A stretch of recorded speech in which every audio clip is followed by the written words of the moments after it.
আপনি বিশ্বাস করেন এই মাইক মানে আসলে নামাজ পড়ে নাই, যার মাইক দিয়ে কথা বলতেছে। এই সত্য কিনা? সত্য। এই যে দেখছেন, তাহলে এই মাহফিল কইরা কোনো ফায়দা হবে? এতক্ষণ তো আপনারা আলোচনা শুনছেন, এখন একটু অপারেশন হোক, কি বলেন? এত যদি রোগ সারে, কালকের থেকে নামাজ পড়বা। এই জবাব ভাই, কালকের থেকে নামাজ পড়বা, রাজি আছো তো ইনশাআল্লাহ? আর কিছু করার না করো, নামাজ পড়া। বিয়া করছো? ইন্নালিল্লাহ। এখনো বিয়া করো নাই? ইনকাম তো করো ভালোই, দোয়া করি তাড়াতাড়ি বিয়ে করো। শীতের রাত, মুরব্বি কি কম? হ্যাঁ, আল্লাহ তাআলা সবাইকে কবুল করার জন্য বলুন আমিন। আমার আলোচনার বিষয় হলো আজকে ছোট্ট একটা আমল। যদিও আমলটা ছোট্ট, কিন্তু আমরা যদি আমল করি, এই আমলটারে বড় বানায় দিবে কে? আল্লাহ। আল্লাহ তাআলা বলেন যে দুনিয়ার বুকে সমস্ত মানুষের মধ্যে আমি আমার রাসূলকে দামি বানাইছি। শুধু মানুষের মধ্যে না, আল্লাহ এটাও বলেন আমার রাসূল এমন রাসূল, শেষ নবী এমন নবী যে সমস্ত নবীদেরও নবী। সুবহানাল্লাহ বলেন। এই যে মসজিদুল আকসা, নবীজি যখন মেরাজে গেলেন, মসজিদে হারাম থেকে মসজিদুল আকসায় গিয়ে সকল নবীদের সামনে ইমামতি করেছেন মুহাম্মদুর রাসূলুল্লাহ। এই মসজিদুল আকসা এখন আছে না ভাই? আছে। এই মসজিদুল আকসা এখন তো ইহুদিদের দখলে, ফিলিস্তিনের দখলে, মুসলমান যাইতে পারে না। এমন একটা আকসা, এমন একটা জায়গা, চতুর্দিকে হলো ইহুদি রাষ্ট্র। এটা ভেদ করে মুসলমান যাওয়ার সম্ভাবনা হয় না, বিদায় মুসলমান কাবার মতো মসজিদুল আকসা জিয়ারত করতে যাইতে পারে না, তাহলে মুসলমান যাইতো। এই মসজিদুল আকসায় আল্লাহ তাআলা বললেন জিবরাইলের মাধ্যমে যে আমার নবী মুহাম্মদ রাসূলুল্লাহ এখানে নামাজ পড়াবে, সকল নবীদের কাতার সোজা করতে বলো। সকল নবীরা পিছনে নামাজ পড়ছেন, হযরত আদম আলাইহিস সালাম থেকে নিয়ে ঈসা আলাইহিস সালাম পর্যন্ত। আযান দিয়েছে কে জানেন? জিবরাইল আলাইহিস সালাম। কে ছিলেন? জিবরাইল আলাইহিস সালাম। এরপরে তিনি মেরাজে গেলেন নামাজ পড়ানোর পরে। এতেই তিনি বুঝাইয়া দিলেন, আল্লাহ পাক উম্মতের জন্য একটা মেসেজ দিলেন যে আখেরি নবী সকল নবীদের নবী। সুবহানাল্লাহ বলেন। শুধু এতটুকুই না, আমার নবীকে আরো সম্মান দিয়েছেন আল্লাহ। আল্লাহ বলেন কাল হাশরের ময়দানে যখন ফয়সালা হয়ে যাওয়ার পর আখেরি নবী মুহাম্মদ রাসূলুল্লাহ সাল্লাল্লাহু আলাইহি ওয়াসাল্লাম জান্নাতের প্রথম দরজা খুলবে। জান্নাতের প্রথম দরজা খুলবে। জান্নাতের দরজা হয়েছে ৮টা। অনেকেই বলে জান্নাতের স্তর হচ্ছে ৮টা, জান্নাত ভাগ হলো ৮ ভাগ। কথা বলেন ঠিক কিনা? এখন কথা হলো জান্নাত তো জান্নাতের ভিতরে নাচ দিয়াবন সব সমান, তাহলে ভাগ ৮টা কেন? আমাদের আমল এক একজনের এক এক রকম। কথা বলেন, সেই অনুযায়ী জান্নাত পাবে। কেউ যদি এসএসসি পাস করে তাকে ইন্টার পাসের চাকরি দেওয়া সম্ভব না। কেউ যদি 5 পাস করে তাহলে কোনো চাকরি দেওয়া যাবে না। কথা বল না কেন? জান্নাতের ভিতরেও এরকম ভাগ করা আছে, যে যে পরিমাণ আমল করবে ওই পরিমাণে জান্নাত পাবে। তবে সবচাইতে ছোট আকৃতির যে জান্নাতটা, জান্নাতুল মাওয়া, এই জান্নাতের আকৃতি কত? আল্লাহ বলে এই যে আমি আসমান বানাইলাম, 7 আসমান আর জমিন বানাইলাম, যতটুকু এরিয়া এবং 10টা এরিয়া, এটা হলো সবচাইতে ছোট। তার বড়টা কি অবস্থা? তার বড়টার কি অবস্থা? জান্নাতুল ফেরদাউসের কি অবস্থা? এই জন্য উলামায়ে কেরাম বলেন যখন জান্নাত চাইবা তখন বড়টা চাইবা। কি চাইবা? বড়টা চাইবা, জান্নাতুল ফেরদাউস কামনা করবা। আল্লাহ তাআলা সকলকে একসাথে জান্নাতে যাওয়ার তৌফিক দান করার জন্য আমিন। আমি যে আমলের কথা বলবো, আমরা অনেক নেতা নেত্রীদেরকে সাপোর্ট করি। কথা বলেন, অনেক নেতা নবীদেরকে পছন্দ করে, অথচ তারা আমাদের চিনেই না। কথা বলে এই যে যুবক ভাইরা এক খেলোয়াড়কে পছন্দ করে, নাম নাই নিলাম, বলেন তো ওই ইহুদি খেলোয়াড়কে আমাদের চিনে না। অথচ আল্লাহ তাআলা বলেন আমার হাবিবের উপর কোন মুসলমান যদি একবার দরুদ পড়ে, আমি আল্লাহ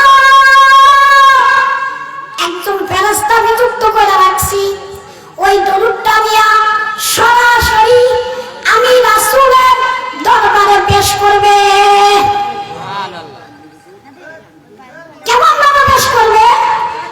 আজকে আপনি যদি এখান থেকে দরুদ পড়েন, ফেরেশতা যায় রাসূলের দরবারে বলবে ইয়া রাসূলুল্লাহ, আপনার এক বান্দা বাংলাদেশ থেকে, জামালপুর থেকে, মেলান্দ থেকে অমুকের বেটা আপনার উপর দরুদ পড়েছে, আপনার কাছে দোয়ার দরখাস্ত।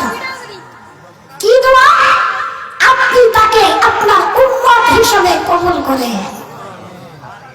এই দোয়া করার পর ফেরেশতারা আল্লাহ রাসূল জবাবে বলে দেয় যাও, আমি আমার উম্মতকে কবুল করলাম।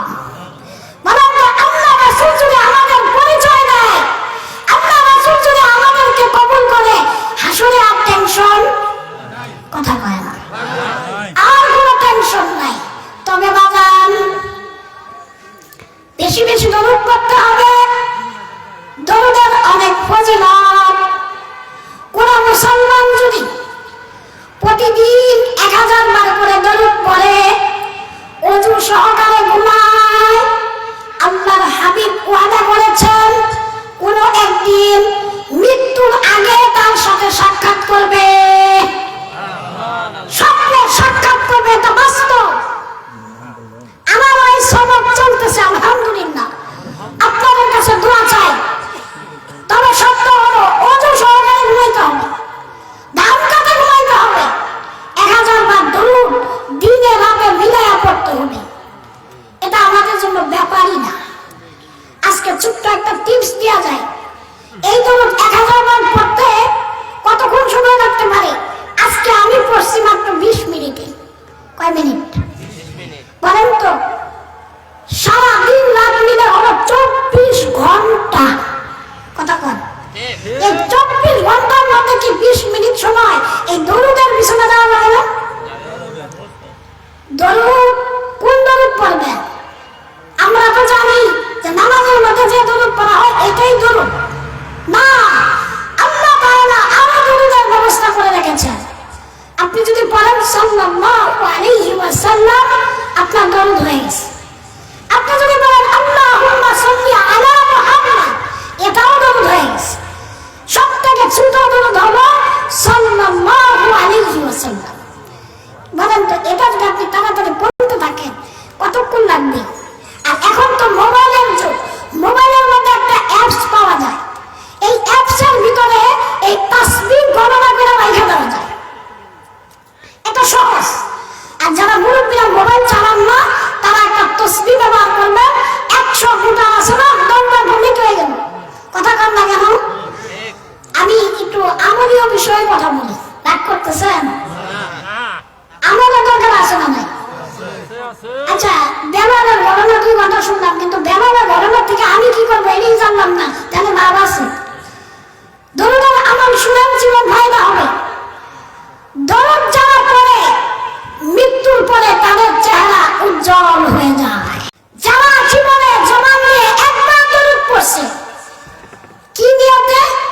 আল্লাহ রাসূলের, তারা আল্লাহ রাসূল তাকে পরিচয় দিবে, অথবা রাসূলের প্রতি হক এটা মনে করে একবার দরুদ পড়ছে উম্মত হিসেবে, আল্লাহ তাআলা বলে তার লাশ কবরে পৌঁছবে না, জিন্দা থাকবে, জিন্দা। ইতিহাসের পাতায় দেখা যায় 100 বছর পরেও যদি কিছু কবর ভেঙে যায়, দেখা যায় লাশ তাজা। কথা বলে আল্লাহর সাথে কি সম্পর্কই না ছিল, রাসূলের প্রতি কি মহব্বতই না ছিল না, যার কারণে এখনো লাশ তাজা। এমনও বর্ণনায় দেখলাম ওলামায়ে কেরাম বলেন তার লাশের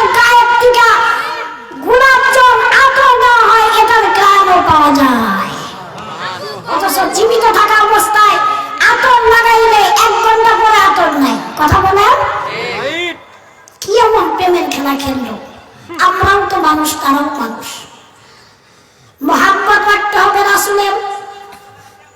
এখন মোহাব্বত রাখলেন, বললেন রাসূলকে ভালোবাসি, আবার সেলুলার মধ্যে যা বলেন আমার ক্লিন শেভ করে দাও, আছে না নাই?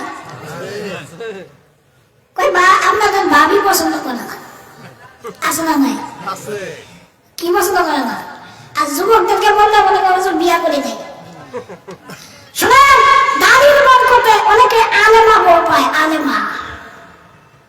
আর আলেমাদের সম্মান আল্লাহ বলেন তারকার মাঝে যেমন চাঁদ, সমস্ত মানুষের মাঝে আলেম এবং আলেমার সম্মান তার চাইতেও বেশি। যে কথা বলতেছিলাম, দরুদ পড়লে আরেকটা ফায়দা হলো, আপনি যদি মুসিবতে পড়েন, আপনি দরুদ পড়বেন, আল্লাহ সাথে সাথে আপনার মুসিবত দূর করে দিবে। তাহলে দরুদ আমরা সবাই পারি, কথা বলেন ঠিক কিনা? কালকের দিকে আমল করার চেষ্টা করব।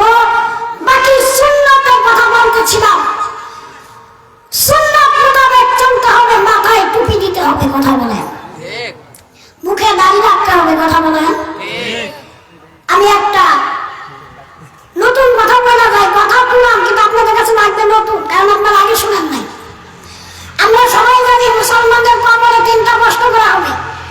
একটা হলো রবের পরিচয় দাও, ধর্মের পরিচয় দাও, আর রাসূলের পরিচয় দাও।